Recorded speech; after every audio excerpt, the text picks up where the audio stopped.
clinically dead man is shown the future of humanity and the power of unconditional love, NDE. My name is Arthur Pennington. I am a retired aerospace engineer from Huntsville, Alabama, and I want to tell you something about the kind of man I was before any of this happened, because the distance between that man and the man sitting here telling you this story is the actual point of everything I am about to say. I spent 38 years calculating trajectories, orbital mechanics, re-entry dynamics, the precise mathematics of putting objects into space and bringing them back without destroying them. I was good at it in the specific way that people who are constitutionally incapable of tolerating imprecision tend to be good at things that reward intolerance of imprecision. My colleagues called me the accountant, not because I worked in finance, but because I treated every number as a moral commitment. A calculation was either correct or it was not. An orbit was either stable or it was not. The universe, in my professional experience, did not negotiate. And then, in October of 2021, at the age of 67, I died on the operating table at Huntsville Hospital during what was supposed to be a routine cardiac catheterization procedure, and I was shown something that my trajectory calculations had never once accounted for, and I have been recalculating everything since. Let me start with who Arthur Pennington was before the operating table. I grew up in Decatur, Alabama, the son of a civil engineer father and a mother who taught piano lessons in our living room for 30 years to children who ranged from the genuinely talented to the genuinely committed to the genuinely indifferent, and who treated all three categories with the same patient investment. My father built bridges and my mother built musicians, and I split the difference by spending my career building trajectories, which is a form of bridge between where something is and where it needs to be. I see that connection now more clearly than I did at the time. I went to Auburn University on an engineering scholarship, graduated in 1976, and was recruited directly to the Marshall Space Flight Center in Huntsville, which was at that point in the full momentum of the post-Apollo era, and which was, for a 22-year-old aerospace engineer with a precision fixation, approximately the most exciting place on Earth to begin a career. I spent the first 15 years at Marshall, worked on shuttle propulsion systems, transferred to a private aerospace contractor in 1991, and spent the following 23 years doing the kind of work that contributed to satellite systems I am not permitted to specify, and that I found deeply satisfying in the way that highly classified, precise work satisfies people who are not well suited to discussing what they do at parties. I was married to Dorothy for 42 years. Dorothy was a librarian who had the specific intellectual quality of someone who has spent a career surrounded by every kind of knowledge and has developed as a result an immunity to intellectual arrogance that she deployed against me with such consistency and such warmth that I eventually stopped being arrogant and started being merely precise, which she considered an acceptable compromise.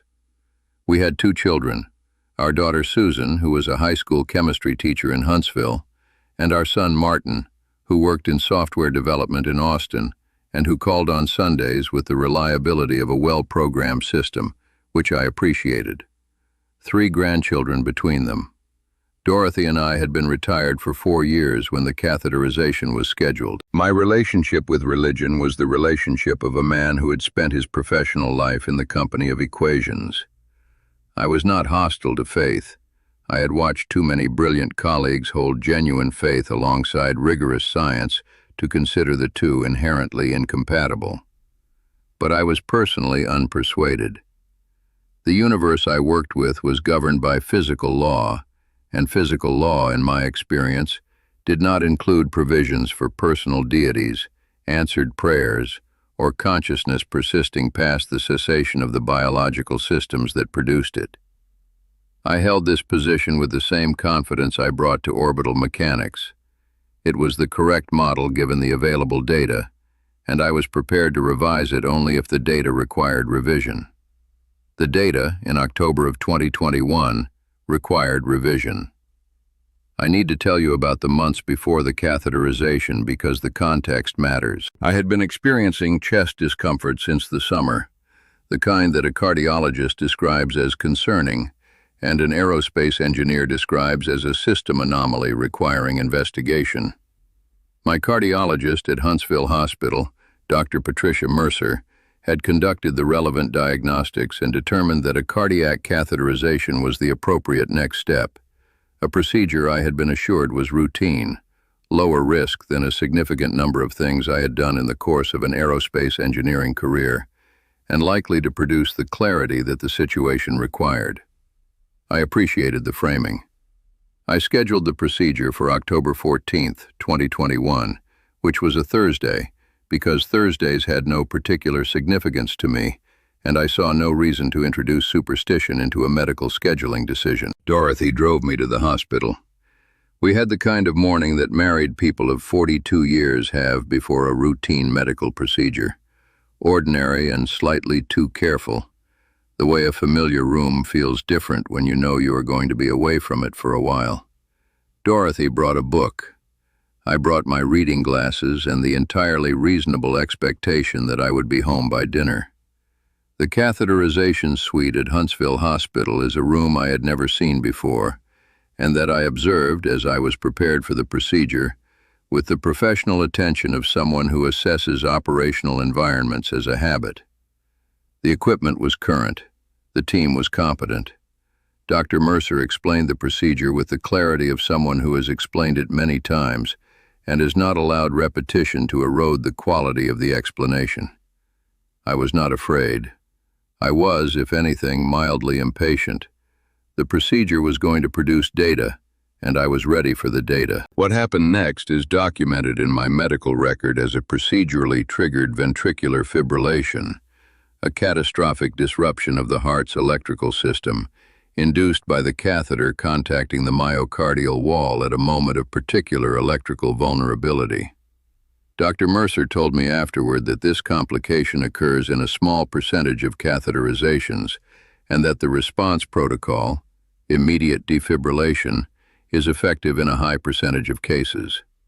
I was in the percentage that required 4 defibrillation attempts before a perfusing rhythm was restored. My heart was in fibrillation for 11 minutes.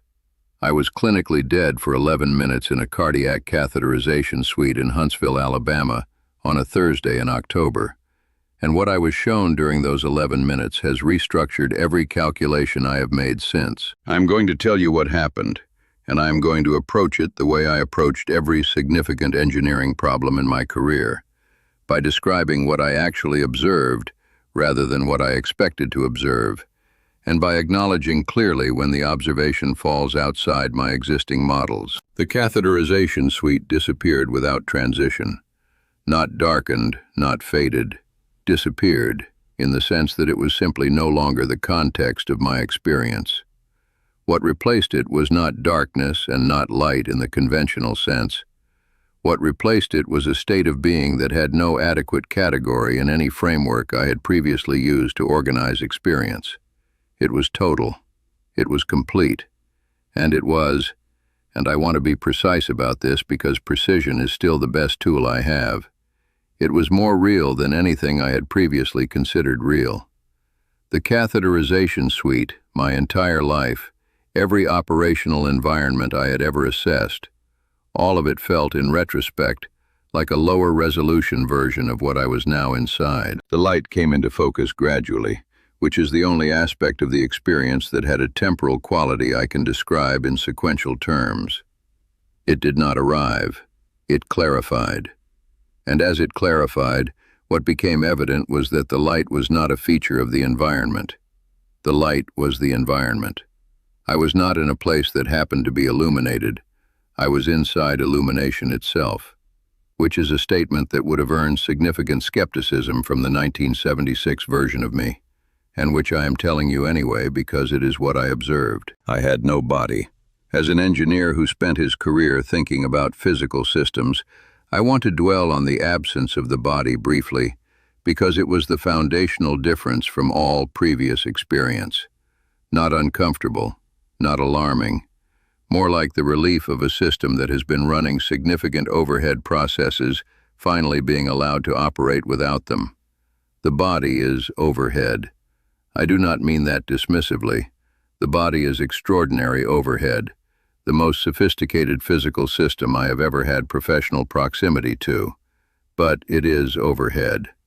What was operating without it was something that the overhead had always been in service of, and operating without the overhead, I understood, was the more natural state. The presence arrived with the clarity and completeness of a solution to a problem that has been correctly formulated. It was not a figure, it was not a voice. It was an awareness so total and so personally directed that every other awareness I had experienced in 67 years of being a person felt by comparison like receiving a signal through significant atmospheric interference. This was the signal without interference.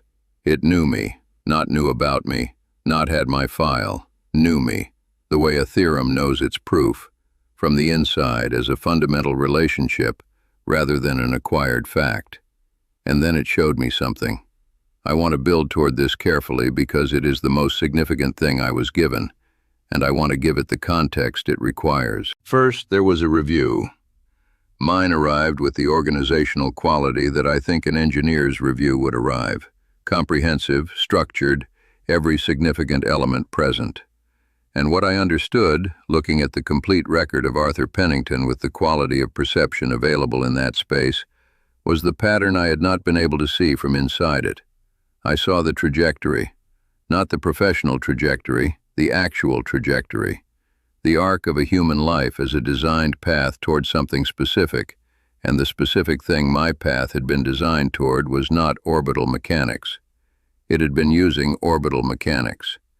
The precision, the intolerance of imprecision, the 38 years of calculating how to move from where something is to where it needs to be, all of it had been preparation for understanding something about the nature of existence that only someone who thought in terms of trajectories could receive in this particular form. The preparation had been specific to the receiver.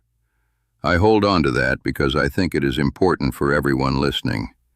The curriculum of your life, including the professional obsessions and the personality traits and the limitations and the losses, has been specific to you.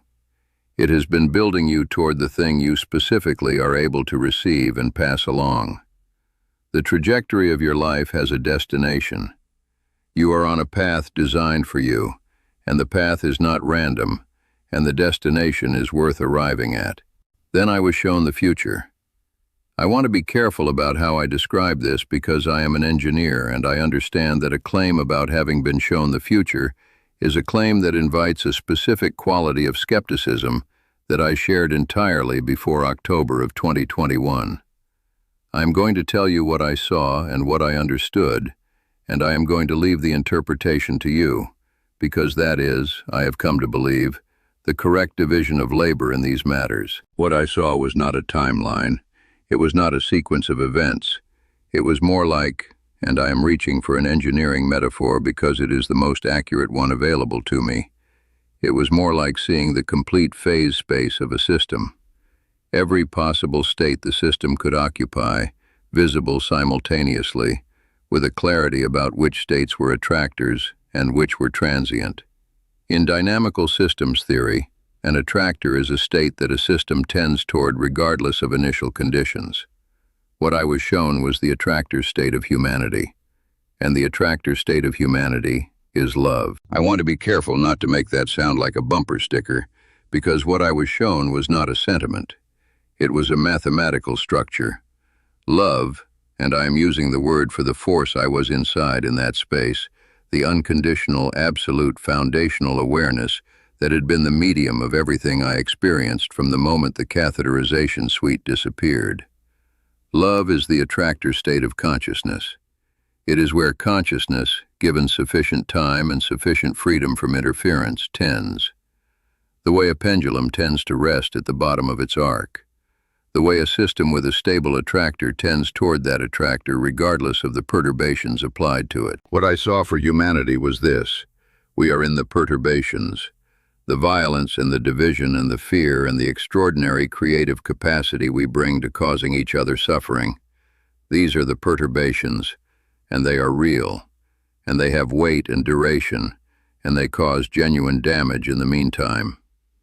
I want to be clear that I was not shown a timeline in which suffering becomes irrelevant. I was shown a trajectory in which suffering is the thing the attractor state pulls against, and the attractor state wins, because attractor states do. That is what they are. That is what they do. The future I was shown for humanity was not a utopia in the conventional sense. It was not an absence of difficulty. It was a state in which the organizing principle of human interaction had shifted from fear-based to love-based, not universally, not simultaneously, but as a direction of travel that was, in the phase space I was shown, increasingly dominant. Each individual human life that moved toward love rather than away from it was a data point shifting the phase space. Each genuine act of unconditional love, not performed love, not strategic love, not love deployed in service of a secondary agenda, but actual unconditional love freely given, was a perturbation in the direction of the attractor rather than away from it. And here is what arrived with the precision of a correctly derived result. We are not watching the future happen to us. We are computing it. Every choice made in the direction of unconditional love is a calculation contributing to the final result. The future of humanity is not determined externally. It is computed collectively by the aggregate of individual choices. And the aggregate is trending toward the attractor, and the attractor is love, and love wins. Not easily. Not on a schedule I was given to pass along, but structurally, mathematically, in the way that stable attractors assert themselves over time. Love wins. I want to tell you about unconditional love specifically, because the word unconditional is doing significant work in everything I have just said, and I want to be precise about what I mean by it. The love I was inside in that space had no conditions that I was able to identify through 11 minutes of direct immersion. It was not contingent on reciprocation. It was not contingent on merit. It was not diminished by error or failure, or the specific inventory of Arthur Pennington's professional arrogance and personal emotional unavailability, both of which were present in the review in considerable detail. The love held the complete record of a flawed human being, with complete equanimity, and did not modify its output based on the input. It was unconditional in the engineering sense. It had no conditional logic in its operation. If this, then love. No, love, regardless. What I understood in that space was that this love is not a special category available only to the deceased or the nearly deceased. It is the foundational state. It is what is underneath everything, including the perturbations, including the fear and the division and the damage. Underneath all of it, running as the base process on which every other process is built, is this love. And the future I was shown is the future in which more and more human beings remember that this is the base process. Not discover it, remember it because it has been there the entire time, and begin to operate from it rather than from the interference that has been running on top of it. My mother was in that space. Dorothy's parents, both deceased by 2021, were present in the way that presences in that space are present, fully themselves, completed rather than diminished, carrying the full reality of who they had been with all of the limitation removed, the way a signal carries its full information when the noise has been filtered out. My father-in-law, George, a retired schoolteacher from Decatur who had been Dorothy's strongest advocate through every version of her life, was there with the specific quality of attention he had always given the people he loved, undimmed.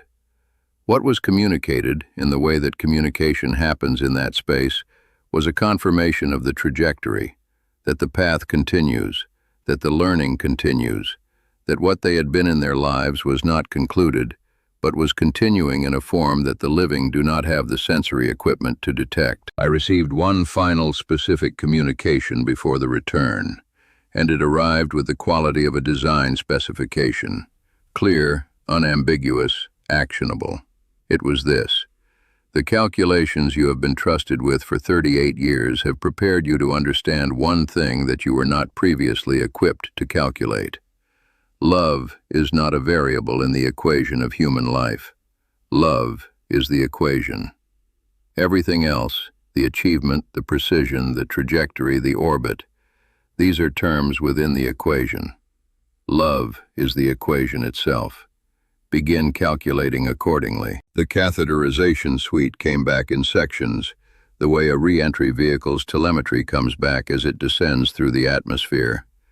Intermittent at first, then increasingly solid, then fully present and committed. Sound first. The sound of a defibrillator cycling, which is a sound I had never heard from the receiving end, and that I can tell you is considerably less clinical from that perspective. Then light.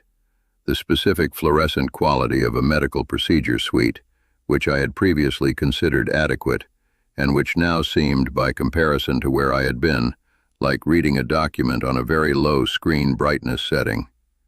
Then the particular weight of a body that has been in fibrillation for 11 minutes and has opinions about the experience. Dr. Mercer's face appeared above mine with the controlled relief of a physician whose patient has returned from a place she had not been certain he was coming back from. She said, "Mr. Pennington, can you hear me?" I said, "I hear you clearly. My signal has improved considerably." She wrote something in her notes. I found out later she had written, "Patient alert and communicative, unusual composure, reports auditory improvement." I found this precise and insufficient simultaneously. Dorothy was in the waiting room. She had been brought from the standard waiting area to a smaller room, which is the hospital's way of communicating that the situation has developed in a direction that requires a quieter setting, and she had been in that smaller room with a chaplain for the last several minutes of my absence.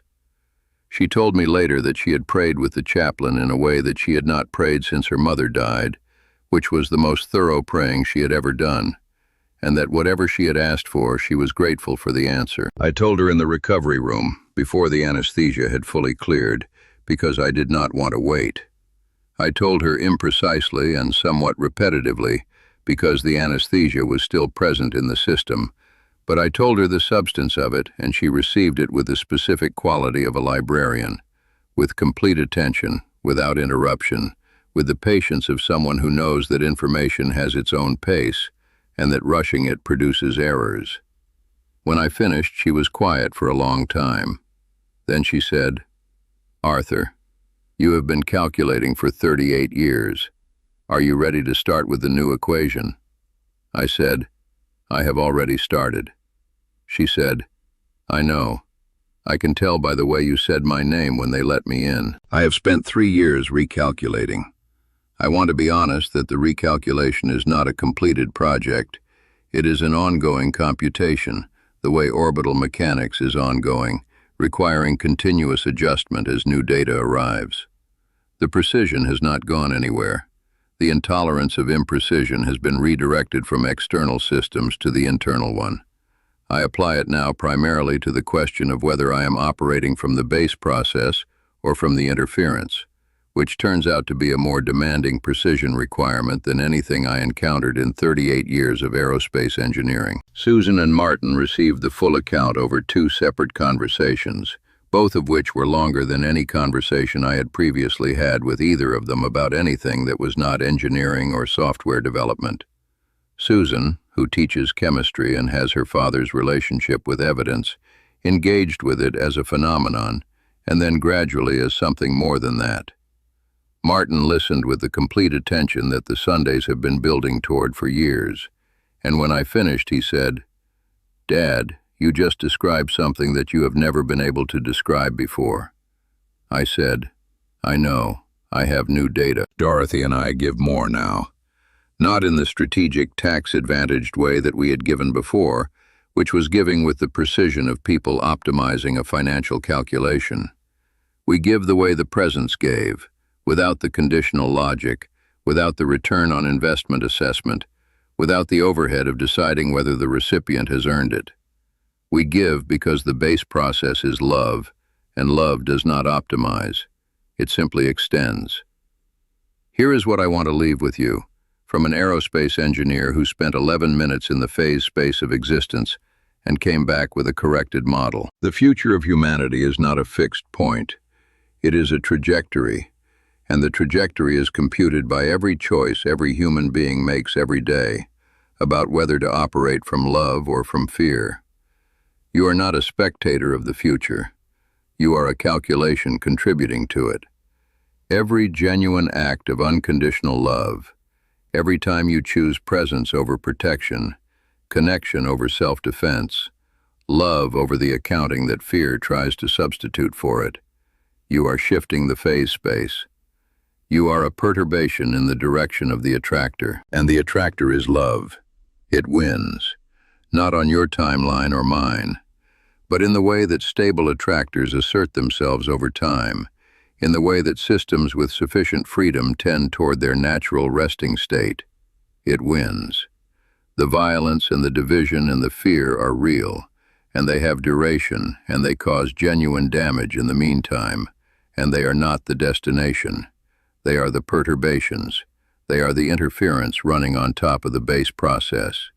And the base process is love, unconditional and foundational, and running underneath everything that has ever been built on top of it. And it has been running the entire time. You have never been outside it, not in the darkest moment of the darkest year. The base process does not suspend for adverse conditions. It runs continuously. It runs when you cannot feel it running. It is running right now, underneath the noise of everything you are currently worried about, carrying you toward the attractor state with the patience of something that exists outside of time, and therefore does not experience the duration of the perturbations the way you do. We are going home to love, all of us. Every trajectory, regardless of initial conditions, tends toward the same attractor when given sufficient time and sufficient freedom. You are on your way. Every one of us is on our way. And the destination is not only real. I have been there, and I can tell you from direct and recent observation, the destination is more magnificent than the best version of it that any of us has been capable of imagining from inside the perturbations. We are loved, unconditionally. That is not a variable. That is the equation. And the equation holds.